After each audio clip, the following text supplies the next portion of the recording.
নমস্কার বন্ধুরা, ডলি রন্ধনশালায় সবাইকে স্বাগত। আর আজকে তোমাদের সাথে শেয়ার করব দারুণ একটা বেগুন ভাজা রেসিপিটা শেষ পর্যন্ত দেখার জন্য তোমাদের কাছে আমার অনুরোধ রইল।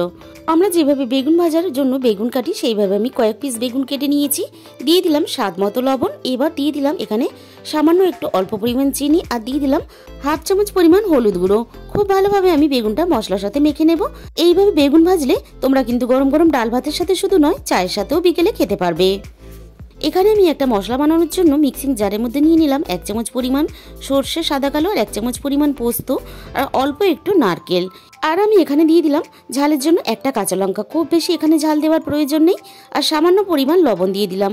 শুকনোভাবে আমি প্রথমে এগুলোকে পেস্ট করে নিয়ে আমি এর মধ্যে দিয়ে দিলাম অল্প একটু ধনে পাতা। এবার আমি সামান্য পরিমাণ জল দিয়ে খুব ভালোভাবে সবকিছু দেখো একসাথে পেস্ট বানিয়ে নিয়েছি। এবারে আমি একটা ব্যাটার বানিয়ে নেব। তার জন্য এখানে আমি একটা বাটির মধ্যে প্রয়োজন মতো বেসন নিয়ে নিয়েছি। আর বেসনের 4 ভাগের 1 ভাগ চালের গুঁড়ো দিয়ে দিলাম।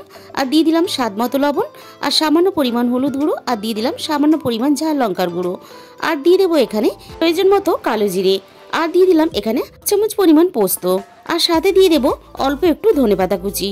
এবার সমস্ত শুকনো উপকরণ আমি খুব ভালোভাবে আগে মিশিয়ে নেব। এরপর আমি অল্প অল্প করে জল দিয়ে আমি একটা ব্যাটার বানিয়ে নেব। আর এখানে ব্যাটারটা কিন্তু খুব বেশি ঘন করলে হবে না, পাতলা একটা ব্যাটার বানিয়ে নিতে হবে। আর আমি তোমাদের ব্যাটারের ঘনত্বটা দেখিয়ে দিচ্ছি। দেখো এরকম একটা পাতলা ব্যাটার রেডি করে নিতে হবে। ব্যাটারটা আমি রেডি করে একটা সাইডে 10 মিনিটের জন্য রেস্টে রেখে দেবো। মশলার যে পেস্টটা আমি রেডি করেছিলাম বেগুনের স্লাইসের উপরে এইভাবে দিয়ে চামচ দিয়ে এইভাবে আমি সুন্দর করে লাগিয়ে দেবো। এরপর আমি এখানে একটা বেগুনের পিস দিয়ে এইভাবে উপর থেকে লাগিয়ে দেব। তাহলে বন্ধুরা, আজকের এই রেসিপিটা ভালো লাগলে অবশ্যই ভিডিওতে একটা লাইক করো আর প্রচুর প্রচুর শেয়ার করো। আমি সবগুলো একইভাবে দেখো প্রথমে রেডি করে নিলাম। এবারে আমি খুব ভালোভাবে বেসনের মধ্যে কোট করে নেব। আর সাইডগুলো এইভাবে লাগিয়ে নেব যাতে না পুরটা বেরিয়ে আসে ভিতর থেকে। আগে থেকেই আমি কড়াইয়ের মধ্যে কিছুটা তেল গরম বসিয়ে দিয়েছিলাম। এবারে একটা একটা করে এইভাবে তেলের মধ্যে দিয়ে আমি দেখো সুন্দর করে লাল লাল করে দুটো সাইডই ভেজে নেব। আর বেগুনগুলো ভাজার সময় অবশ্যই গ্যাসের আঁচটা কমিয়ে ভাজবে যাতে বেগুনটা সুন্দরভাবে সিদ্ধ হয়ে যায়।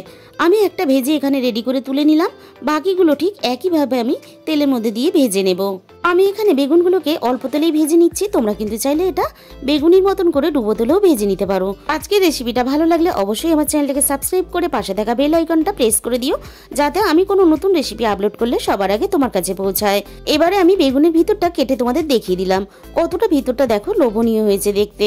তাহলে আজকে এই পর্যন্ত, দেখা হবে অন্য কোনো রেসিপির সাথে।